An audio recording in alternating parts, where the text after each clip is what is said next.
She proposed opening the marriage, supposedly in the name of freedom. He agreed, out of love, out of fear, out of hope. But while she disappeared into the night chasing stolen kisses, he stood in the dark, watching, remembering. She laughed. He gathered facts. She chased pleasure. He searched for truth. And when the masks finally fell, he wasn't the one revealed as the traitor. Her success became her altar, her career, her God, and he, a shadow in the home where love once lived. But the laughter in her phone and another man's name in her messages turned doubt into undeniable proof. Hello, my friend. I'm so glad you stopped by my channel. If you're here for the first time, don't forget to subscribe and share this video with your friends or family. It really helps my channel a lot. Please tell me in which city or country you watched this video.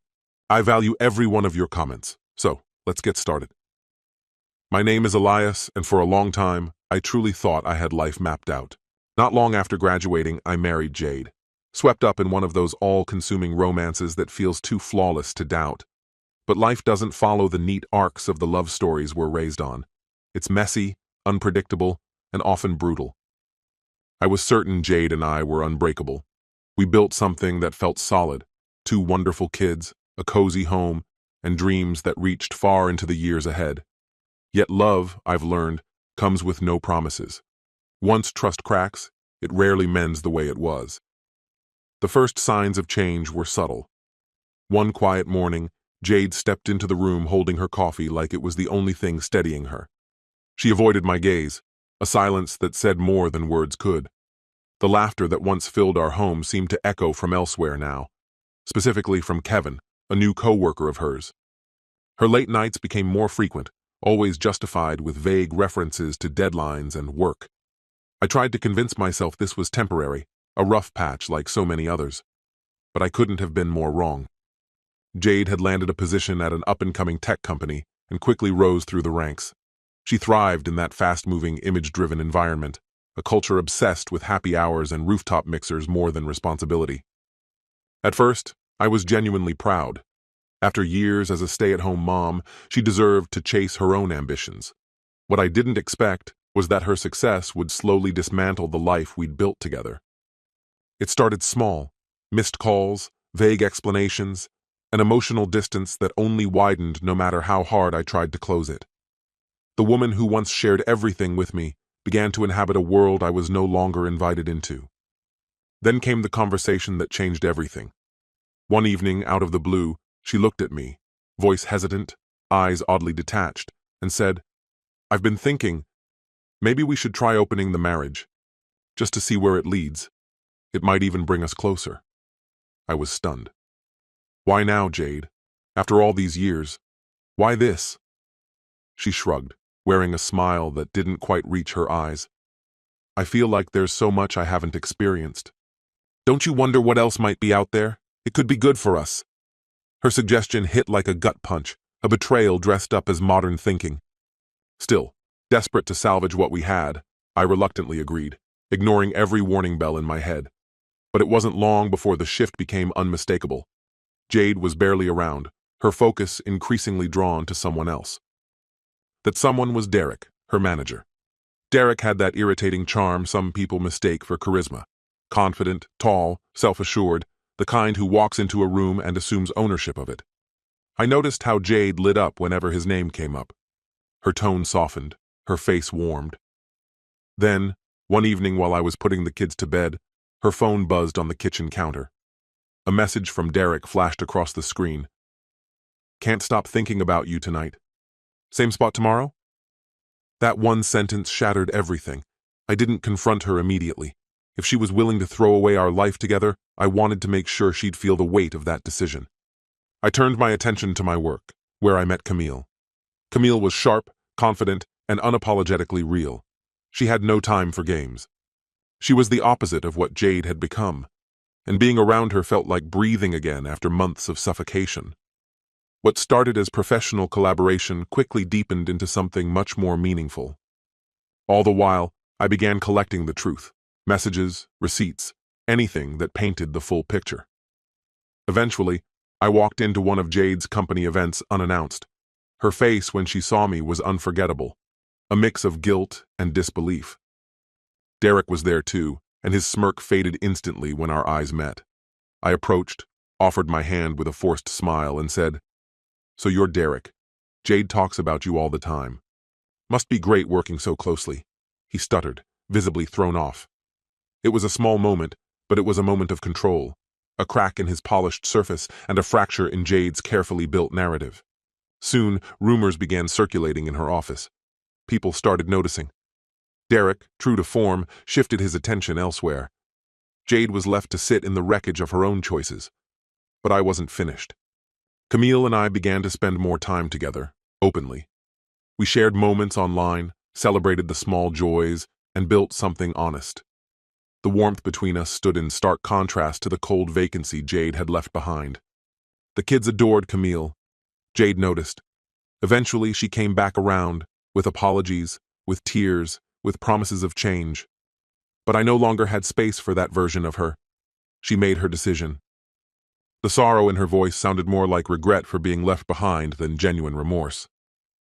One night, she cornered me in the kitchen, eyes puffy, voice cracking. "Elias," she murmured, reaching out as if trying to reclaim something already gone. But it was too late. I won't sugarcoat it. I made mistakes. Serious ones. Somewhere along the way, I lost sight of who I was.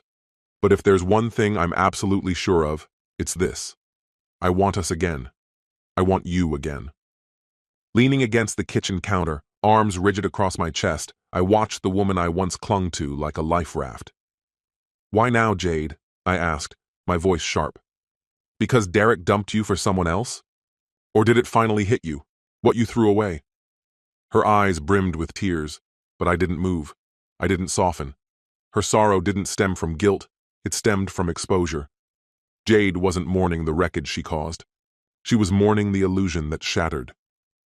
"I'm not the same man you once toyed with," I said, voice like ice. "I gave you everything I had. You made your choice. Now you have to live with it." While her carefully constructed world collapsed, I discovered something genuine, something grounding, with Camille. She didn't try to rescue me or shape me into someone I wasn't. She simply stood by me as I rebuilt myself. Together we found beauty in life's subtle moments, spur-of-the-moment road trips, deep conversations that lasted till sunrise, and laughter that echoed through our shared space. My kids bonded with her instantly. That only confirmed what I already sensed. Moving on had been the right decision. Camille treated them with a gentleness and sincerity Jade hadn't shown in years. She stepped into our lives not as a replacement, but as someone who truly cared. Meanwhile, Jade's life unraveled. Office gossip turned into a tidal wave, forcing her resignation. And Derek? He became a disgraced memory, fired for the same behavior that once drew Jade in. His downward spiral, filled with failed relationships and professional disgrace, tainted Jade's name by association. Her finances crumbled. With no job and dwindling savings, she began reaching out, usually asking for help. I kept my replies brief and strictly about the kids. Every message from her felt like reopening an old wound. Then, one night, she sent a long, messy text. "Elias, I know I caused you pain. I'm completely lost. I don't know how to fix this. Please, just tell me what to do." I stared at my phone, a storm of resentment and sorrow tightening my chest. Part of me wanted to list every wound she left behind, every betrayal she chose. But I didn't have to. Her life already bore the consequences. A month later, she asked to meet, said it was about the kids. We chose a quiet cafe nearby. When I saw her, I barely recognized the woman before me.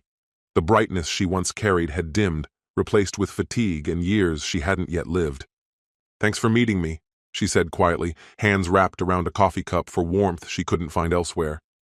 I gave a small nod, emotionally distant. "You said this was about the kids." "It is," she murmured. Then her voice cracked. "But it's also about us." She inhaled shakily. "Elias, I can't change the past. I know that. But I need you to understand. I never stopped loving you. Even when I made the worst decisions of my life, you were still in my heart." Her words rang hollow, like echoes bouncing through an empty room. "Jade," I said, "what you did wasn't love. Love is loyalty. It's honesty. It's respect. And you let all that go. for a fantasy. Tears streamed down her face, but I stood firm. We'll always be tied because of the kids, but you and me, that chapter's closed. It's time you accepted that. She broke then, truly broke. Her sobs filled the cafe, raw and heavy. I didn't stay to comfort her. I walked away. And with every step, I felt the bitterness and heartbreak I'd carried for years begin to dissolve. For the first time in what felt like forever, I was unburdened. The divorce was finalized quietly. I was granted full custody. Jade had visitation rights, but we spoke only when it concerned the children. She turned inward, began therapy, tried to reclaim some sense of self. I embraced the peace that followed. Not the triumph of winning, but the quiet that comes when chaos finally settles. Camille and I didn't rush into labels or promises. We took our time. We focused on trust, patience, and building something real. She became my partner in every sense, steady, compassionate, and never afraid to be honest. Looking back, I realized this was never about revenge. Watching Jade stumble didn't bring me satisfaction. Reclaiming myself did. For too long, I bent and twisted for someone who never saw my value.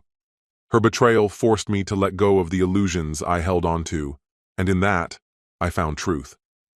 Jade lost more than just our marriage. She lost her self-respect, her friendships, the faith people once had in her. Her story became a cautionary tale. The grass on the other side might look greener, but it often hides rot beneath the surface. Time passed. Life grew quieter. I found comfort in everyday routines, watching my kids grow, spending slow, peaceful nights with Camille, returning to passions I'd put on hold. Jade became a distant presence, a faded scar, a reminder of everything I survived. As for Derek, he didn't escape unscathed. Karma found him. Legal consequences followed his workplace misconduct. His career, reputation, and stability evaporated. He became just another consequence of Jade's choices, a shadow of a man who once seemed larger than life. Still, healing wasn't a straight line. Some nights, after the house fell silent and the kids were asleep, memories would pull me back. The good times, the devastating ones. I had loved her once, deeply. Even after everything, I couldn't deny that. But love without trust, without loyalty, it's not enough. And Camille, she noticed when that weight returned, when the shadows crept in. And she stayed. One calm evening, after the kids had drifted off to sleep, she sat beside me on the couch. Her presence was soothing, grounding me when everything inside felt frayed. "Elias," she said softly, placing her hand gently over mine. "You've carried this burden long enough. You don't have to face it alone anymore."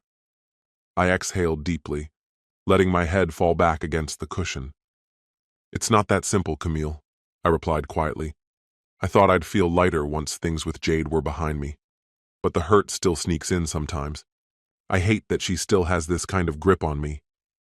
Camille nodded slightly, her eyes steady and full of quiet understanding. "Healing doesn't happen in a straight line," she said. "It's okay to feel the anger, the sorrow, even the guilt. But walking away, that was the hardest step. And you did it." Her words echoed in my mind long after she said them. Camille was more than my partner. She had become my anchor, the person who reminded me that there was still beauty, even after everything had fallen apart. Meanwhile, Jade was coming undone. The scandal with Derek had left her career in shambles. She was scrambling, piecing together freelance jobs just to get by. The self-assuredness she once exuded had faded, replaced by a desperate fragility. The kids began noticing. One afternoon, Leah looked up at me, her voice small but serious. "Daddy, why does Mommy always look so sad?"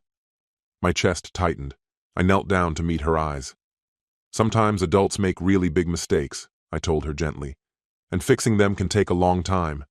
But none of this is because of you, okay? Mommy loves you very much." She nodded slowly, as if absorbing more than a child her age should have to. That look of quiet understanding in her eyes strengthened my resolve. I needed to give both Leah and Miles a steady, loving home, one untouched by the weight of Jade's mistakes. I couldn't let their childhoods be defined by her unraveling.